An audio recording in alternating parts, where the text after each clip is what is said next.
प्रस्तुत प्रसंगी कीर्तन रूपी शिरसडे घेतलेला अभंग अखिलकोट ब्रह्मांड जगात निर्गुण निराकार परमात्म्याचं स्वरूप सगुण साकार समर्थाने जगासमोर मांडणारे जगद्गुरु जगदंदने जगतमान्य देवनिवासी तुकोबराय यांचा 4 चरणात सगळ्यातपणे संप्रदायाच्या मुखातील अभंग भक्ताची ओळख करून देणारा अभंग सहजसाठी निवडणार कारण कारणही तसंच आहे.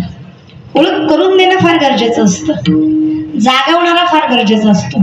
तुकोबराय म्हणे मला जागवणारे सद्गुरू बाबाजी महाराज म्हटले म्हणून मी जागलो. वयाच्या 22व्या वर्षी कळलं जागणं गरजेचं आहे. तुकोबराय म्हटले वयाच्या 22व्या वर्षी 22 वर्ष गेले माझ्या अशीच वयाच्या 22व्या वर्षी कळलं सावध झालो हरीच्या आलो जागरण. हे त्या जागरण तुकोबराय भजन म्हणले नाही, तुकोबराय जागरण म्हटले. तिथं जागवलं जातं आणि ओळख झाल्याशिवाय जागता येत नाही. संतांची भगवंताची भक्ताची ओळख होणं गरजेचं आहे. त्याच्यावरच धर्म संप्रदाय आणि आपलं प्रभुत्व टिकलेलं आहे आणि प्रभुत्व वाढवणं हेच आपलं कर्तव्य आहे. कारण सगळ्यात मोठं सत्य आहे आपण धर्माला जागलं की धर्म आपल्याला बरोबर जगवतो. जागवतो म्हणण्यापेक्षा जगवतो.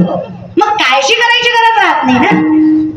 आणि त्या अट्ठासासाठी हा नामचिंतनाचा अट्ठास आहे. त्याच कार्यासाठी खालीचा वाटा आमच्या कीर्तनकारांचा हातभार आहे आणि असलाच पाहिजे. कारण जिथं आम्ही महाराजांच्या वर्चस्व फार प्रामुख्याने सांगतो तिथं आम्हालाही कळलं पाहिजे. भले तरी देऊ कासेची लंगोटी पण नाटांच्या माती हानो काठी हे आमच्याच संतांनी उद्गवलेलं आहे. आणि हे जिथं कळलंय ना ते धर्म जागा आहे. आणि म्हणून काय घ्यावं अशा हिशोबाने म्हटलं पाठांतरातील एखादा अभंग घ्यावा. कारण शास्त्र फार गोड सांगतं ज्याचा उच्चार केला जातो त्याचा कधी विचार केला जात नाही आणि ज्याचा विचार केला जातो त्याचा कधी उच्चार केला जात नाही. जे पाठांतरात ते कधीच कायम चिंतनात नसतं की काय नेमक्याचा काय अर्थ पडत असेल. तर भक्तांची ओळख तुकोबाराय प्रामुख्याने सांगतात. तुझ्या भक्ताचे 4 प्रकार आपल्या शास्त्रामध्ये सांगितले. अधम, अधमाधम, मध्यम आणि उत्तम. जो देवाला मानत नाही तो अधम, मानतो पण मान्य करायला तयार नाही अधमाधम, परमार्थ करतो पण सार्थापोटी मध्यम, स्वतःच्या परमार्थाने भगवंताची सिद्धी सिद्ध करून दाखवतात ते झाले उत्तम. उत्तम झाले संत, ज्यामध्ये देव आणि संत आपण एकच प्रकार मानतो. देवते संत निमित्त त्या प्रतिमा.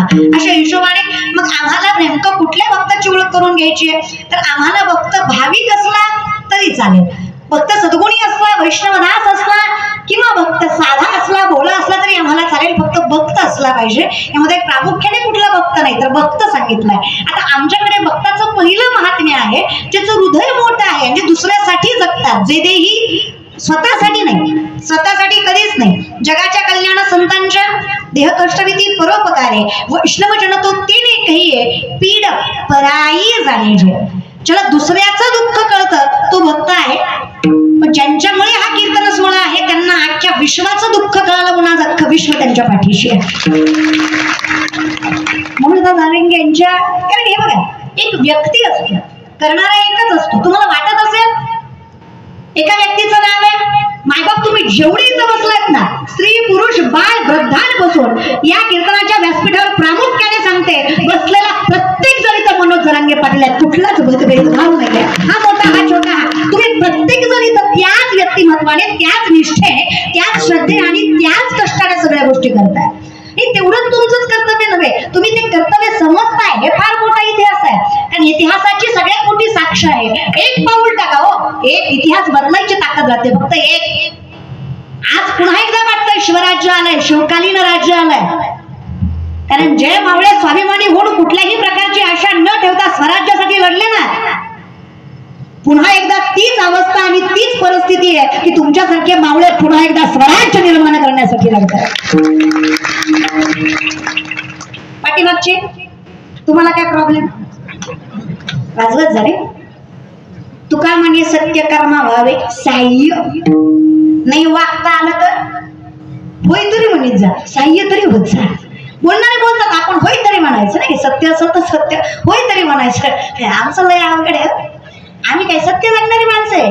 आम्हाला फक्त माझी गाडी, माझी माझी माझी दाढी, माझी बॉडी, माझ्याच बायकोची गरज, बस तुझी दाढी जळू दे, माझी बिडी पिटू दे, अशी माणसं आहेत आपण. आपण काय माणसं आहे? मला कधी कधी नवल वाटतं रे माणसांचं. का बरं माणसं का पाठीशी वरत नाही याचं कधी कधी कौतुक वाटतं. नाही सगळेच नाही, असे 2-4 जे काही राहतात ते. एखादी गोष्ट चांगली असेल तर साथ द्यावी रे मायबा. अटल बिहारी वाजपेयींची एक सुंदर कविता, त्याच्यामध्ये एक दृष्टांत आहे. एका जंगलाला आग लागलेली असते, हाती सिंह घोडे लांडगे सगळे पळून जातात. छोटीशी चिमणी चोचीमध्ये पाणी येऊन जंगलाची आग विझवायला निघते. लोक विचारतात, एवढूसा जीव ग तुझा, तुझ्या चोचीतल्या पाण्यानं जंगलाची आग विझणार आहे का? चिमणी म्हणते, दादा खरंच आहे तुझं. नाही दादा खरंच आहे तुझं, माझ्या चोचीतल्या पाण्यानं जंगलाची आग विझणार नाही, पण जेव्हा केव्हा जंगलाचा इतिहास लिहिला जाईल ना, तेव्हा माझं नाव आग लावणारच नाही, आग विझवणारच असेल, हे सगळ्यात जास्त महत्वाचं आहे. माझं नाव उपोषणाला साथ देणाऱ्यात आहे, बंद पाडणाऱ्यात नाही, एवढं खूप आहे. कळतंय का? मी नाही बसलो तरी हरकत, पण मी साथ देणाऱ्यात आहे ना, साह्य करणाऱ्यात आहे ना. मग निर्वाणी गोविंद असे मागे पुढे, मग तुमचं साह्य करायला जगाचा मालक आहेच की.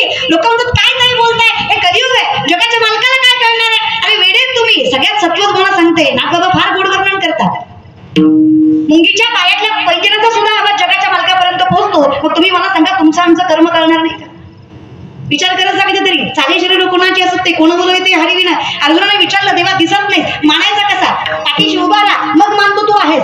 देव म्हणला, वेडास तू, अरे खाल्लेलं अन्न पचवणारा मी आहे. अहं वैश्वानरो भूत्वा प्राणिनाम देहमाश्रित प्राणापान समायुक्त पच्चमिन्यम चतुर्विधम. हे जे काही चाललंय ते कोणामुळे? जर अन्न पचवणाराच मी आहे तर तुम्ही शंका कोणावर घेताय? हे शंकराचार्यांच्या भाषेत सांगायला गेलं तर फार गोड वर्णन करतात शंकराचार्य. हे जे काही चाललंय ना, विश्व सोडा हो, जो मी बोलतोय ना, हा तुम्हाला आश्चर्य दिसत असेल, पण मी तुम्हाला कसं सांगू की हे चाललंय त्याच्या जीवावर. पेरारविंदे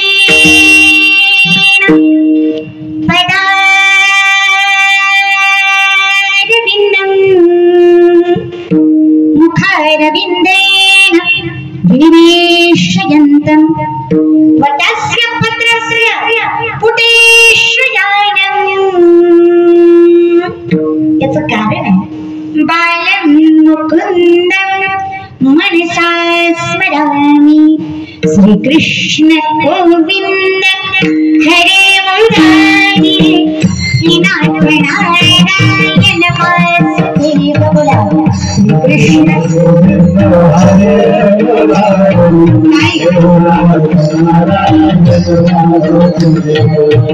चिरेति कस्मामृत समृतमेत देव चिरेति कस्मामृत समृतमेत देव गोविंद दामोदर माधवी श्री कृष्ण गोविंद हरे मुरारी नाथ नारायण वासुदेव श्री कृष्ण गोविंद हरे मुरारी नाथ नारायण वासुदेव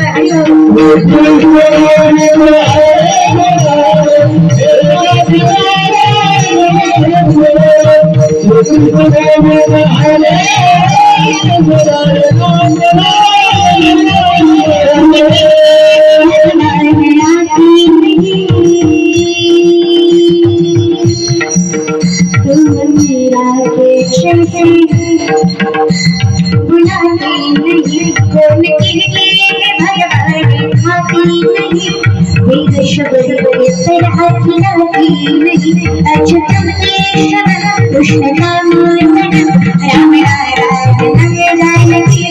नारायण अच्युतम केशव कृष्ण दामोदर राम नारायण जानकी कबीर राम बनेगे कबीर श्याम बनेगे चले आना प्रभु जी चले आना कबीर राम बनेगे कबीर श्याम बनेगे चले आना प्रभु जी चले आना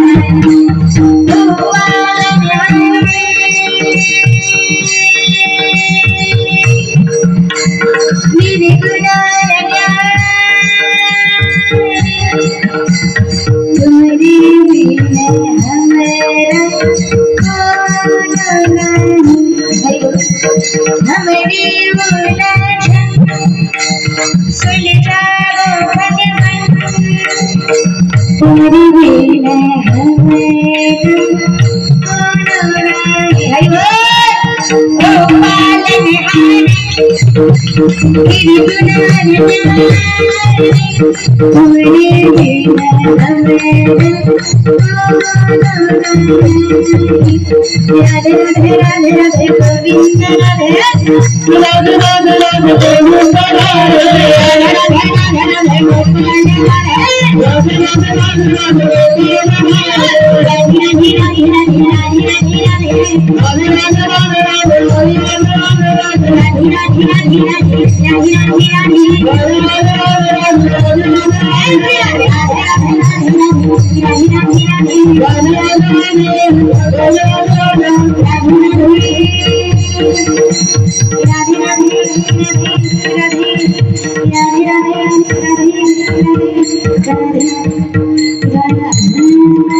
किती गोड का किती जीव थोडा ती निसती बसतो तू बोल मी बसलोय ना तू बोल ग मी बसलोय ना ऐकतोय ना तू बोल ते उपकार करायला लागले कीर्तन करावं आणि टाळ्या वाजवत नाही असं नाही बरं का 2-4 वाजवतात ते दर घे घे गायलो एवढं दर घे मी आली आमच्या गावात दर दान करतायत बेकाराला अरे मावा टाळी वाजवण्यात ज्ञानी माणसाचं लक्ष नाही दादा या कलियुगात कुणीतरी कुणाचं कौतुक करणं याच्यासारखं कौतुकच नाही हो कुणीच कुणाचं कौतुक करायला तयारच नाही अरे खरंच अरे मायगा वो कैसा होता है ना साहब बगीचे की खुशबू माली से होती है कलाकार की दाद ताली से होती है टाळी तर वाजवी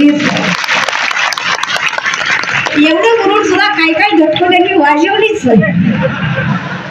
त्यांना माझी जेवायची ती कीर्तनला मित्राला म्हणणार एवढी बोलत होती एवढी ज्ञान शिकत होती स्वतःला छान समजत होती अख्ख्या मंडपाला टाळी वाजवली पट्ट्यानं वाजवलीच नाही अरे करता कशाचं दादा अरे स्वाभिमान असलाच पाहिजे पण संप्रदायात अभिमान चालत नाही बाबा स्वाभिमान आणि अभिमानात फार फरक आहे मी कीर्तनकार आहे स्वाभिमान आहे मला कीर्तनकार आहे स्वाभिमान आहे अरे धन्य आम्ही जन्म आलो दास विठोबाचे झालो भाग्यवान आहेत आम्ही आणि खरंच आपण इतके भाग्यवान आहेत मायबाप ज्या मातीत जन्माला आलो ज्या संप्रदायात जन्माला आलो ज्या धर्मात जन्माला आलो ज्या संस्कृतीमध्ये वाढलो ज्या आई बापाच्या पोटी आणि ज्या संतांच्या आशीर्वादाने मोठे झालो खरंच फार भाग्यवान आहेत माझ्या बाबा. आपल्यासारखं भाग्यच कुणाचं नाही. दास झाले आम्ही दैवाचे दास पंढरीला. काय भाग्य म्हणायचं माझा, काय संतांचे उपकार म्हणायचे. आज ज्ञानोबा तुकोबारा नसतं ना तर आम्ही माणूस याची सुद्धा जाणीव आम्हाला आजपर्यंत झाली नसती. एवढी कृपा संतांची. लोक म्हणतात रे संप्रदायात काय. आम्ही विचारलं तुकोबारांना, तुकोबारा 65 लाखाची सावकारी पाण्यात बुडवली होती. मी किती लाखाची? 65. आताच नाही बरं दादा, पावणे 400 वर्षापूर्वी. आत्ताचे 10 लाख म्हणजे तेव्हाचा रुपया. अशा हिशोबाने 65 ला. विचार करा अंतरवालीकर, विचार करा. नाही नका करू, वाटेकीन तुम्हाला लय वाटत. ते आपल्या सासऱ्यानं अर्धा तोळा केला, भाद्रपद आला तरी स्टेटस ठेवतोय कटाळाला बघू लाडाचा जावई गेलाय सासरवाडीला अर्धा तोळ्यावर. काय संपत्तीचा विचार करता माय बाप. 65 लाख आत्ताच नाही, पावणे 400 वर्षापूर्वी. फक्त 65 लाख नाही माय बाप. फक्त श्रीमंत त्याचं कौतुक कधीच होऊ शकत नाही, कारण श्रीमंतीचं कौतुक करणारा संप्रदाय नाही. कौतुक या गोष्टीचं आहे, ते श्रीमंत असं नाही, त्यांच्या मनाची श्रीमंती बघा. या जगातले शेतकऱ्यांचं कर्ज माफ करणारे पहिले महापुरुष जगद्गुरु तुकोबारा. या जगातले सगळ्यात पहिल्यांदा शेतकऱ्याचं कर्ज कोणी माफ केलं? जगद्गुरु. हे तुम्हाला वाटतं आता सरकार पहिले तुकोबारा आहे, दुसरे छत्रपती शिवाजी महाराज. बाकी आपला विचार कुणीच केला नाही संतांनी यांनी सोडलं तर. आपल्या फक्त टाळूवरचं लोणीच खाल्लंय, पण आम्हाला जाणीव नाही. आम्ही क्वाटरीसाठी कोंबडीसाठी जायचं.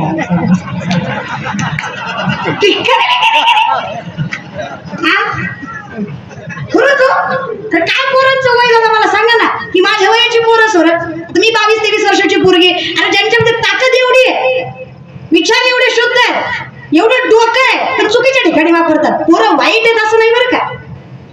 तोच महाराष्ट्र आहे जिथं महाराजांच्या पाठीमागे एवढा खळखळून उभा राहिला की सागरही कमी पडावा. इतकी ताकद महाराष्ट्राची बाजू. इतकीच पोरं आहे जी काहीतरी चांगलं असलं की पाठीशी उभी राहतात. पोरं वाईट आहेत असं नाही. तोच महाराष्ट्र आहे जिथं वरातीत नाचणारी पोरं आहेत ना, त्याच महाराष्ट्रात कीर्तनात टाळ घेऊन वरांड सुद्धा पोरं आहेत. हाच महाराष्ट्र माझा. वाईट आहेत असं नाही. 2-4 नासके कांदे प्रत्येक टोपलीत असतातच. बापू एकच होतात, बदनाम सगळे होतात. कळलं त्यालाच कळलं. ते काय तुका म्हणे ते पाहिजे जातीचे, बाकी काही नाही. आमची अवस्था काय झालं माहिती का, जे सत्यकर्म तुकोबाराय म्हणतात ना, जे नामदेवराय म्हणतात कल्पनेची बाधा न हो कवणे, जे माऊली म्हणतात द्वैताची झाडणी गुरु विना तया कायची कीर्तन.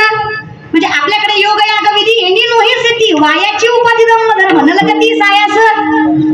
अरे सुखे येतो घरा. मग तुकोबाराय म्हणले ठाईच वय सोडी. नामदेवराय म्हणले चहू वेळी जाणं 18 पुराण. अरे हरे मोके म्हणा. मग माऊली म्हणले जयाचे अधिक धर नाही तयासी परिद्र पुस्ती काही. अधिक जगणं धड. आपल्या मराठी व्याकरणामध्ये कमीपेक्षा कमीत कमीला म्हणतात धड. वागायचं सोड, धड बोलत जा. धड वेगळं, धड वेगळं. घरांनो आपलं माणसांनो धड तर ती धड. अरे वागणं सोडा, बोललं तरी याचं जगणं धड नाही. तुम्ही त्याला विचारताय मोक्ष कशा? नाही रे दादा. महान आत्मा यस्य सहा इति महात्मा. ही शास्त्राची व्याख्या. महात्माची व्याख्या कशी करणार? महान आत्मा यस्य सहा इति लावायची गरज नाहीये. तसं ज्याचं हृदयच मोठं आहे, जे उदास भक्त ऐसे जाना. हृदय एकट्यासाठी मोठं आहे का? अवघाची संसार सुखाचा. मी दैवाचा आहे का? आम्ही दैवाचे. मी कीर्तनकार आहे, स्वाभिमान आहे. अभिमान आहे का? माझ्यासारखं कीर्तनच कोणी करीत नाही, हा अभिमान आहे. कळतं? जिथं मी पण आला तो अभिमान आहे. जिथं सर्वस्वासाठी आहे तो स्वाभिमान आहे. तर देशासाठी आहे, धर्मासाठी आहे, मातीसाठी आहे तर स्वाभिमान आहे. आणि काय दादा, काय पोरांनो. अरे बहीण नेपाळाला हात लावते. गाव माझा, तालुका माझा, जिल्हा माझा, परंपरा माझी, संस्कृती माझी. माझ्या पूर्वजांनी देह सांडला आणि माझ्या आईबापाने त्याग केला. मग इथं साम्राज्य सुद्धा माझंच असलं पाहिजे. या कर्तृत्वाने जगलं पाहिजे. तर एवढं कर्तृत्व शरीरामध्ये असलं पाहिजे. आणि इथं गावातल्या पानाच्या टपरीपासून शहरातल्या सोन्याच्या दुकानापर्यंत सगळं आपलं पाहिजे. माझ म्हणलं तरी हरकत नाही. अरे लय हिनवलंय लोकांनी आपल्याला, लय. अरे दुकानं त्यांची, घड्या घालाय आपली पोरं. विचार करत जा. आणि पोरांनो उद्यमेन ही सिद्धंती कार्यानी मनोरथ आहे. नाही सुप्त ससी हस्य प्रविशंती मुखे मृग आहे. नसल कळलं थांबा सांगते. धर्मशास्त्र सांगतं, न्यायशास्त्राचं वर्णन आहे. कष्ट न करता कुणाचाच बाप देत नाही, जगाचाही नाही. धर्म पाळायचा आहे तर न्याय पाळलाच पाहिजे. आणि न्याय हा आहे तर मी कष्ट केल्याशिवाय मला जगाचा मालक देत नाही, तर कष्ट केल्याशिवाय देणार, कष्ट केल्याने देणार हा माझा विश्वास आहे, हा न्याय आहे. उद्यमेन ही सिद्धंती, उद्योग, उद्यमेन म्हणजे उद्योग. बघा मूर्खासारखं वाचतो आपण, भलत्यांची पुस्तकं वाचतो आपण. जरा ज्ञानेश्वरी शास्त्र वेदांचा एकत्र अभ्यास करत जा. या जीवनातली मोठ्यातली मोठी टेक्नॉलॉजी, या विश्वातली, या सध्याच्या 2023 जे चालू आहे यातली सगळ्यात मोठ्यातली मोठी टेक्नॉलॉजी, मग चंद्रयानापासून घरातल्या मिक्सर पर्यंत या सगळ्याचा उच्चार तुम्हाला वेदान आणि शास्त्रामध्ये दिसेल. याला हिंदू धर्म म्हणायचा आहे. 90% विज्ञान म्हणजे ज्ञानेश्वरी मायबा. आणि कशाला लांब जाता? हा प्रकाश, या बल्बचा शोध 100 वर्षापूर्वी सायंटिस्टने लावला. मूर्ख आहेत आपण. 750 वर्षापूर्वी, 750 वर्षापूर्वी माऊली ज्ञानेश्वरी मध्ये सांगतात, इसवी सन पूर्व, लक्षात येतं, 750 वर्षापूर्वीची ज्ञानेश्वरी ज्यात माऊली वर्णन करतात, उदकाची नियावेशी प्रगटले ती झलकलकीत दिसे तया विजू माझी असे सलील काही. उदक म्हणजे पाणी, आवेश म्हणजे प्रेशर, पाण्याच्या प्रेशरने वीज निर्मिती होते. हे आपल्या ज्ञानोबरांनी 750 वर्षापूर्वी ज्ञानेश्वरी मध्ये सांगितलं. याला विज्ञान म्हणायचं आणि याला वारकरी संप्रदाय म्हणायचा. लोक ज्याला काही येत नाही ते कीर्तन करतात. अरे वा, तुमचं कसं झालंय? तुमचा अंगाऱ्यावर विश्वास आहे पण बुक्यावर नाही, सगळे भामट्यांवर आहे पण संतांवर नाही. मेंटॅलिटी रे, तुमच्याकडं ज्या देवाचा प्रचार जास्त आहे त्याच देवाला गर्दी जास्त आहे. खरं आहे खोट आहे? आणि मग प्रचार करायला आपण कमी नाही पडलं पाहिजे. मराठी भाषेत बोलू का? आपल्या बापाला बाप म्हणलं तरच लोक खानदानी म्हणत असतात. कळलं त्यालाच कळलं काय? हेच ना ज्ञानोबा म्हणले, ज्याचं मूळच प्रबळ नाहीये, ज्याचं मूळच प्रबळ नाही, कारण ज्ञानी त्याला म्हणावं.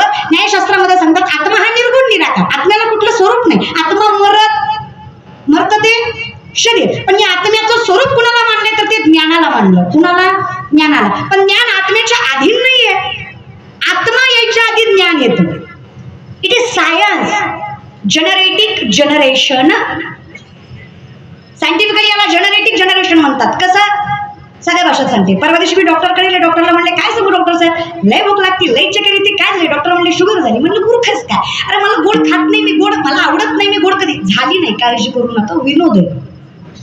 उद्यापासून गोड द्यायचा नाही, तसं नाही माहिती, विनोद आहे. म्हणलं अरे मी गोड खात नाही, मला गोड आवडत नाही, शुगर होणं शक्य नाही.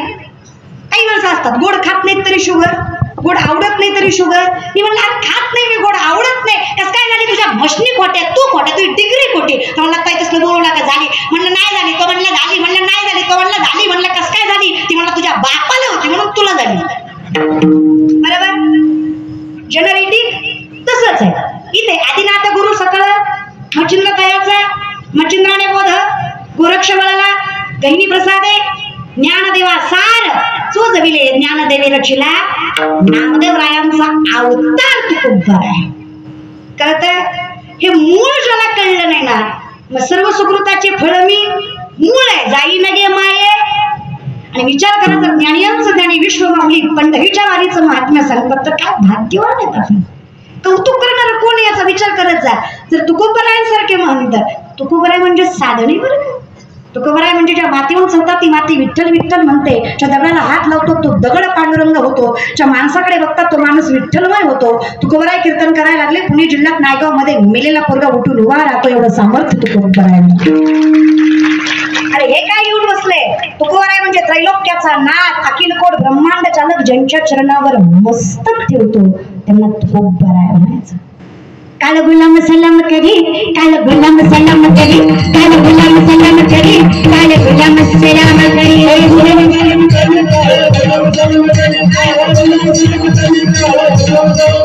तुमया घरी रावत नसे, तुमया घरी रावत नसे, तुमया घरी रावत नसे, तुमया घरी रावत नसे. काल गुलाम सलाम करी, काल गुलाम सलाम करी, काल गुलाम सलाम करी, गुलाम सलाम करी, गुलाम सलाम करी.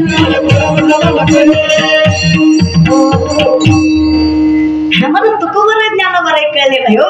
आम्हाला धर्म कसा कळणार आहे? मूळच प्रमाण नाही आमचं. आम्हाला कीर्तन माहित नाही हो. आमच्या पिढीला कीर्तन माहित नाही. आता गणपतीत वगैरे नवरात्रात वगैरे पोरांनी फोन केले ना, फोन करून म्हणतात काय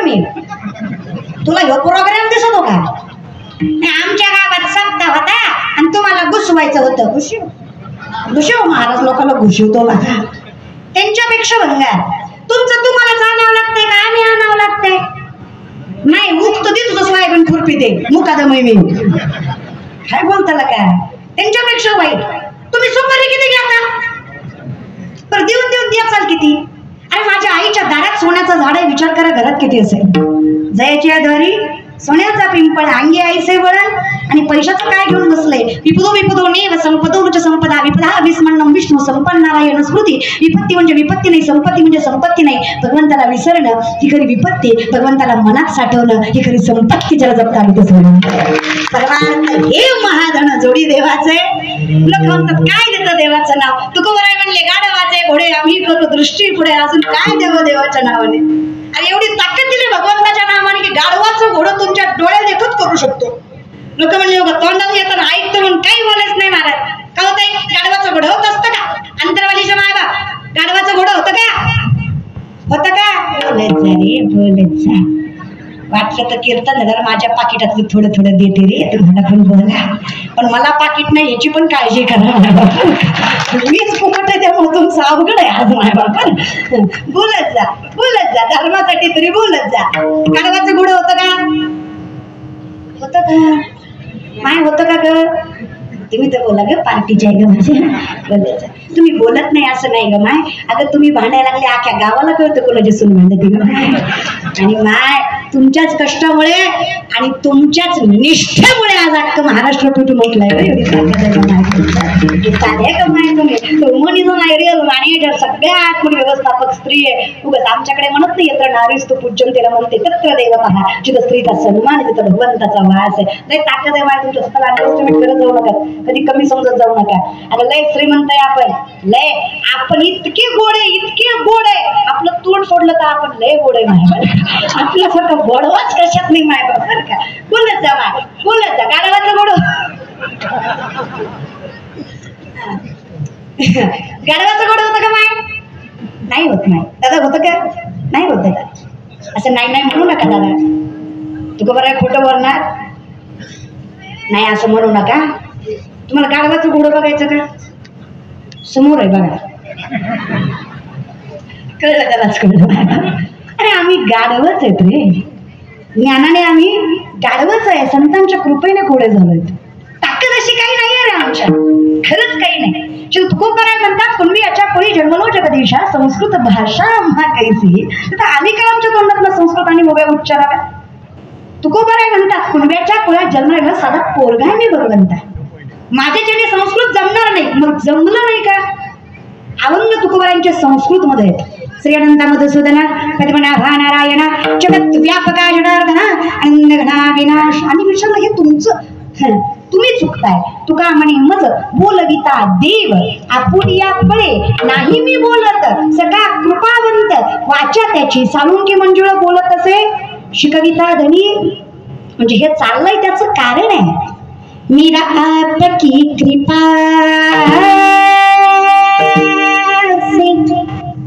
से बेकाम हो जहां मेरा आपकी कृपा से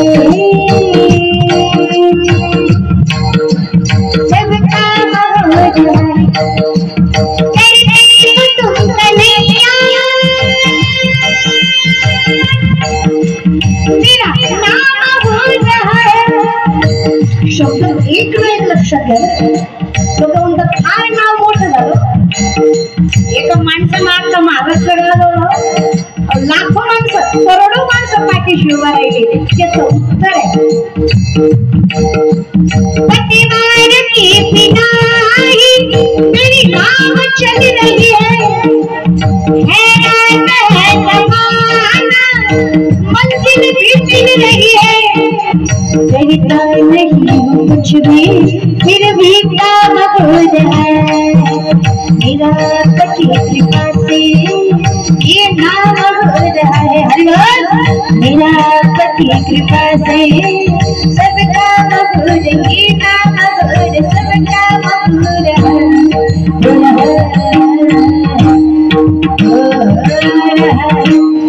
देवा जे काही चाललंय ना लोक बोलतात रे, पण यांना कोणी सांगा वाऱ्या हाती माप झाले सज्जनाचे, तुका म्हणे सत्य कर्मा भावे. तुम्ही निस्ते साह्य व्हा निर्वाणी गोविंद. जगाचा मालक नाव करतो रे, नावाचं काय घेऊन बसला. लय लांब जाऊ नका, माझ्याकडे बघत होता. अरे 22-23 वर्षाची पोरगी मी. खरं सांगा एका पायावर भरून तपश्चर्या केली असेल काय वनाचं? नाहीच की दादा. लय उपास तापास तब्येतीकडे जाऊ नका, खाते मी, लागत नाही माझ्या अंगाला. लोक म्हणतात काही तुम्ही टीव्हीत लय मोठ्या दिसते, समोर लय किरकोळ आहे. तर दिसण्यावर असतं रे दादा, वाटत नाही तुम्हीच आहे. कशाला म्हणतात की तुम्ही फेटा काढला की वाटत नाही तुम्ही महाराज आहे, मग काय पत्राच आहे. महाराज दिसण्यावर अवलंबून असणार थोडा नाही, आपल्या दिसण्यावरच कार्यक्रम आहे. आपल्याकडे ज्या साबणानं गोरं होतं ते साबण खपायचं नाही, पण ज्या साबणाच्या ऍडव्हर्टाईजला हिरोईन गोरी वापरली ती साबण नक्की खपणार. आमची माणसं गुण बघून साबण घेत नाहीत, हिरोईन बघून साबण घेतात. आता ह्यांना कोणी सांगा तिची आई गोरी होती म्हणून ती गोरी आहे, ती काय साबणानं झाली होय रे दाद्या. लोक इतकी विचित्र. बघा ना, टाकल्यावरचे केस काढून काढून टाकल्यावर केस आहे ना तरी तिरुपतीला जातो, क्रुझर करू जातो.